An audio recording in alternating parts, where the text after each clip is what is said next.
Shalom Eastern Shore. I am Rabbi David Tokajer with Congregation Maim Chaim, the Eastern Shore's Messianic Synagogue, and I'm bringing you your daily dose of living water. I want to talk to you today about something I think, if we're honest with ourselves, we've all been guilty of from time to time. In Numbers 16, we read about the rebellion of Korah. This guy was a Levite. As a matter of fact, he was a cousin of Moses and Aaron. As a Levite, he was called by God to be in service to the tabernacle and minister before the nation of Israel. Even more so, he was a Kohathite, and they had a very important responsibility with regards to the tabernacle. They were responsible for the physical furnishings of the tabernacle.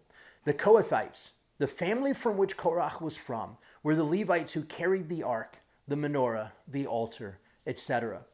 But yet in Numbers 16, Korah rebels against Moses and Aaron because he isn't satisfied with his divine calling. He doesn't just want to serve God and minister before the people. He wants Aaron's job. He wants to be the high priest.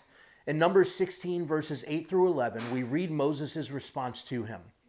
Listen now, sons of Levi, isn't it enough that the God of Israel has set you apart from the community of Israel to bring you near to him, to do the work of the tabernacle of Adonai, and to stand before the community to minister to them? So he brought you close, along with all your fellow sons of Levi, but you are seeking the priesthood too? Therefore you and all your following are banding together against Adonai. Who then is Aaron that you are grumbling against him?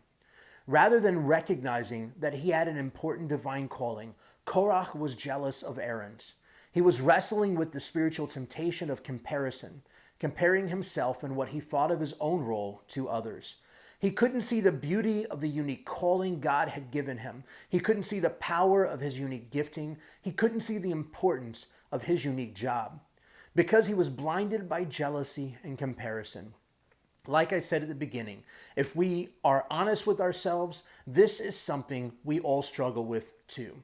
I know in ministry I do. Sometimes I look around at how big other people's congregations are, or how impressive their buildings are, or how many followers they have online, or the number of views their live stream gets. And I play the comparison game. But here's the problem, and listen closely to what I'm about to say. I am not them, and they are not me. God has given me a very specific call, very specific giftings and skill sets for that call. And the same is true for each and every one of you. And we can't afford to be blinded to what God is doing in and through us because we are so concerned with comparing ourselves, our ministries, and our lives with other people. When we fall prey to the temptation of comparison and jealousy, we stop rejoicing in the calling God has given us. We fail to be thankful for what he has done in and through us. We rob God of the glory due him. Korah couldn't see the importance of his own calling because he was so caught up in wanting Aaron's job. How much time have we wasted for the kingdom of God by forsaking what he is doing through us because we are so focused on comparing ourselves to others? How much glory have we robbed God of by not being thankful for who he has called us to be? And how much unity have we robbed the kingdom of by not simply rejoicing in the successes of others rather than being jealous of them? Shalom.